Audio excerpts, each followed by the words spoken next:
Bueno, mi nombre es Miguel Ledesma Campos.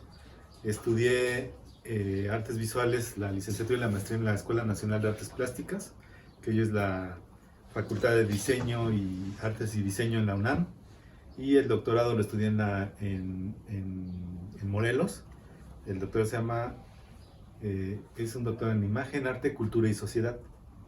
Maestro Miguel, coméntanos cómo fue tus inicios para poder llegar hasta donde estás ahorita. Bueno, a mí siempre me gustó dibujar desde que era niño, siempre dibujé.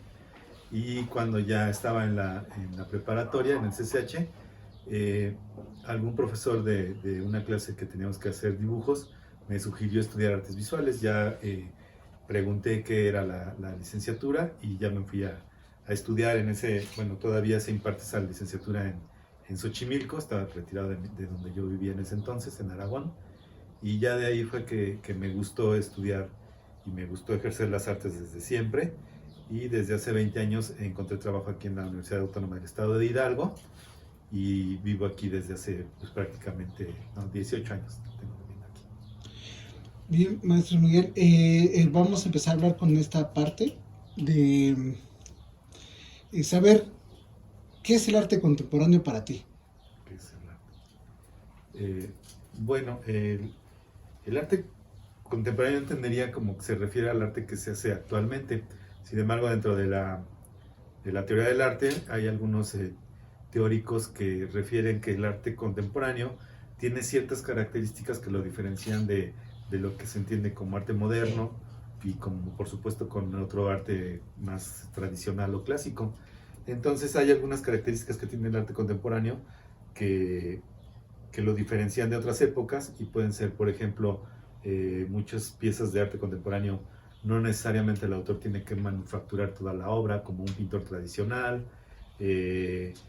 Puede tener varios materiales o soportes que no son los tradicionales como el óleo, el mármol. Puede suceder en lugares que no necesariamente son para el museo.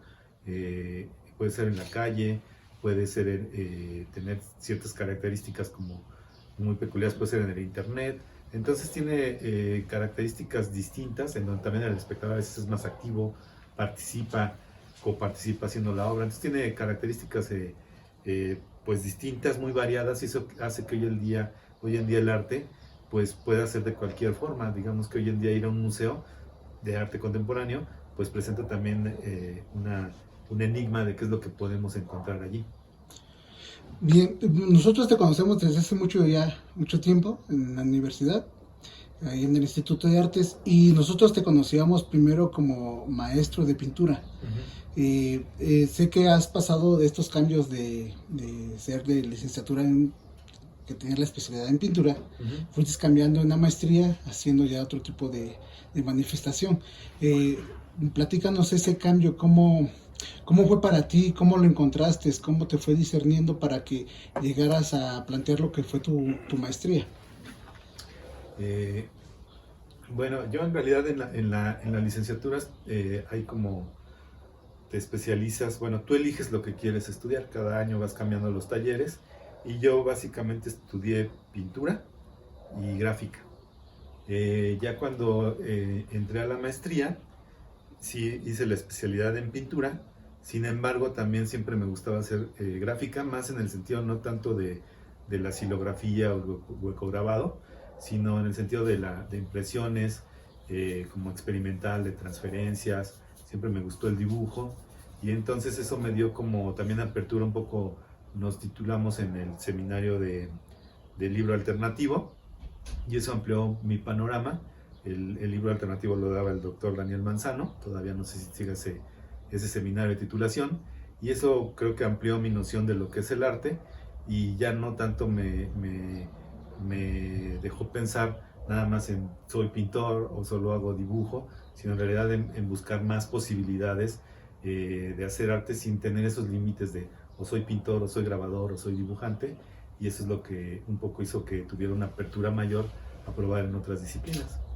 Y en esta transformación que me estás hablando de las combinaciones de las técnicas, pasaste de la maestría al doctorado. En el doctorado, bueno, referente mucho al libro que hemos visto por internet, Explícanos o háblanos acerca de cómo fue que tú estuviste abarcando esta idea de tener el orden y el caos. Bueno, el libro de el que te refieres es sobre juego y arte contemporáneo, que es la investigación que hice para el doctorado, pero que a su vez tenía como antecedente lo que ya había investigado en la maestría. En la maestría yo investigué sobre la filosofía de Martin Heidegger y Hans-Georg Gadamer, y Gadamer habla que el arte es fiesta y juego, y símbolo también. Pero me llamaban la atención estos dos conceptos de juego y fiesta, pero ya no los desarrollé en la maestría, los desarrollé en mi obra, hice algunas obras de fiesta, no sé, igual tú las recuerdas, y también empecé a hacer algunas obras que también eran juegos, pero yo tenía como la idea de que faltaba hacer una investigación que realmente analizara bien cómo era jugar en arte o qué relación había entre arte y juego, porque sí había muchas menciones, muchos teóricos lo estudian, pero creo que faltaba sistematizarlo. Y en mi investigación del doctorado, pues realmente me aboqué a buscar cuáles eran las teorías, los teóricos que hablaban sobre el juego y luego cómo los podía correlacionar con el arte contemporáneo. Entonces básicamente así a grosso modo, pues hay un teórico que dice que hay 4 tipos de juego, en juegos en general, no de arte, ¿no? Hay juegos de azar, de competencia, de simulación y de vértigo. Y yo lo que hice fue ver, bueno, cómo son obras de arte que son de azar, cómo son las obras de arte que son de vértigo, de simulacro, y así es básicamente como se desarrolló esa tesis y ese libro. Pasemos ahora en la etapa de ser docente del Instituto de Artes. Has visto pasar generaciones, has estado en contacto con los nuevos alumnos, las nuevas generaciones que quieren estudiar arte en el Instituto de Artes. Uh-huh. ¿Tú cómo has sentido, cómo has visto o qué crees que les haga falta a los chicos o cómo va el desarrollo del proceso? Hemos visto que son muchas etapas durante todo este tiempo que has tenido en el Instituto de Artes, pero en general el hablar como esa modalidad de cómo es la estructura, cómo ves a los chicos, ¿hay alguna función, hay alguna, no sé, una motivación o algo que después de salir de la carrera puedan seguir? ¿O tú cómo lo has visto como docente y bueno, ya como artista afuera, cómo has visto a los demás? Bueno, yo creo que estudiar artes pues es un reto para cualquier persona, y bueno, reconozco a cualquier persona que estudia artes porque sí se requiere de mucha determinación, de persistencia, ¿no? Y no es tan diferente como en cualquier otra ciudad, yo creo, ni de México, sino del mundo, porque pues bueno, finalmente las artes es una carrera muy difícil y que requiere de diversificar, que el artista se diversifique haciendo muchas actividades, como tú le dices, doy clases y busco hacer otro tipo de cosas, escribo también, no solamente me dedico al mercado del arte, porque sería en un país en donde hay tanta pobreza, el mercado del arte es precario, entonces tenemos que aprender a hacer varias cosas para poder subsistir. En el caso de los estudiantes, pues creo que ellos afrontan el mismo reto que afrontamos nosotros cuando yo estudié, y otros que a su vez cuando yo estaba estudiando ya eran grandes, pues precisamente que no, en México es difícil vivir solamente del mercado del arte, pocos lo pueden hacer. Sin embargo, creo que en el Estado, principalmente en las últimas décadas, pues no está apoyando tanto a los artistas, no ha diversificado ese apoyo, y se queda nada más en sí en las becas que han estado muy debatidas, las del sistema, que si les dan o no les dan, pero creo que debería de construir también plataformas como lo ha hecho para las artesanías, por ejemplo, en donde hay ciertos fondos, en donde también les apoyan en el mercado, en generar un mercado, y que no se hace tanto en las artes. Creo que debería de haber una estructura que soporte una mayor difusión y también mercado del arte, no solamente la producción, porque esa ya se hace desde las universidades, ¿no? Y en ese sentido, pues vamos a hablar un poquito más de arte contemporáneo en Hidalgo. ¿Tú consideras que hay arte contemporáneo en Hidalgo? ¿Tienes alguna referencia? ¿Crees que algunos artistas de aquí del estado se pueden catalogar o se puede decir que también puede ser arte contemporáneo?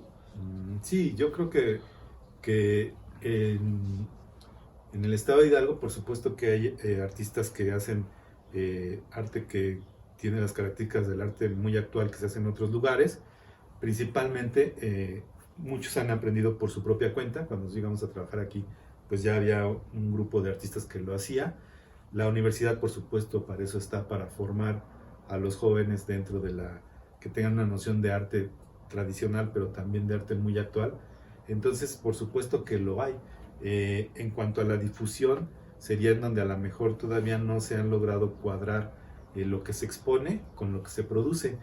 Muchas veces yo siento que lo que se expone, por ejemplo, en el Cuartel del Arte, en los espacios que administra también, por ejemplo, a veces la universidad, pues se presenta muchas veces arte anacrónico de artistas que ya murieron, como Remedios Varo, que es obra muy interesante, pero que no se están creando el público que le gusta el arte actual. Y si no le gusta el arte actual, pues ¿cuándo va a consumir el arte de los jóvenes que producen hoy en día? Esto nos obliga a que, por supuesto, como artistas tengamos que exponer.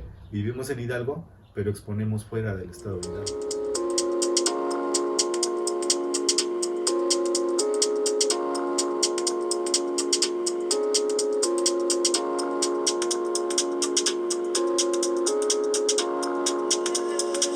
Para mí, creo que uno que cambió lo que hice yo después, y espero que algunos que hayan colaborado en el proyecto también haya cambiado, fue el proyecto que hicimos de intervenciones en casas del centro de Pachuca. Entonces, invité a algunos amigos, artistas, a que hiciéramos unas instalaciones dentro de un hogar en el centro de Pachuca, y nos prestaban su casa algunos conocidos, amigos, algunos pusimos nuestra propia casa, y ahí hacíamos una obra de arte en donde el lugar en donde se hiciera la instalación también fuera parte del contenido de la obra.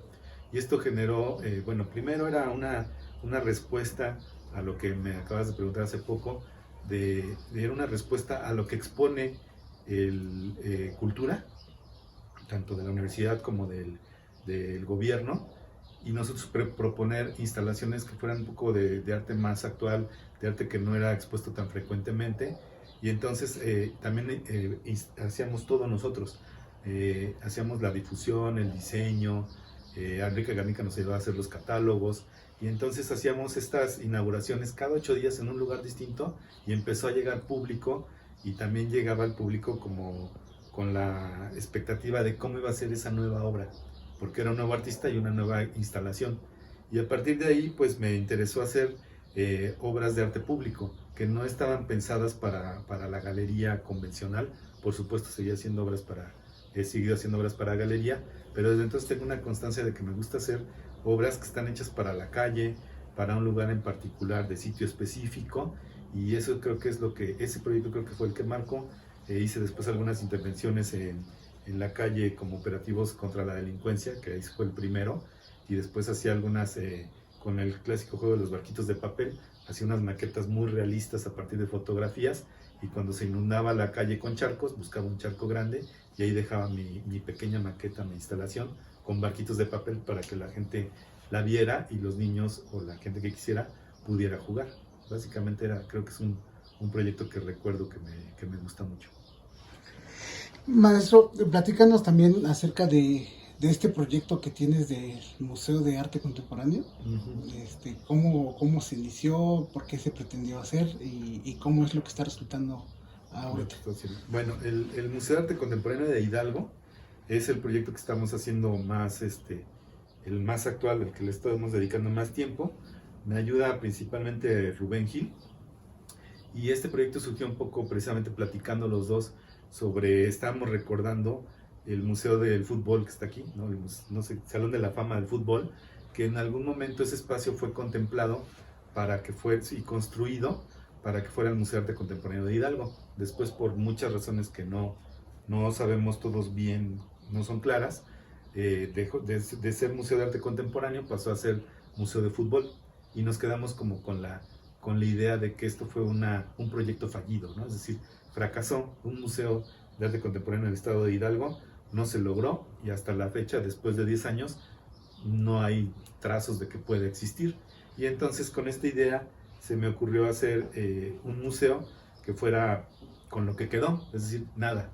No hay una infraestructura, no hay dinero, no hay presupuesto, no hay empleados, y a partir de aquí hacer un nuevo museo que no tiene muros y que cada vez que se expone una nueva pieza es una nueva forma de museo. La primera pieza que hicimos para este museo la hice yo con un apoyo de FOECA, ya no se llama FOECA, TECLA. En el 2017 fue el proyecto y en el 18 fue cuando ya lo pudimos inaugurar, y es toda una exposición individual que yo hice de pintura. La instalamos en un puesto de un tianguis.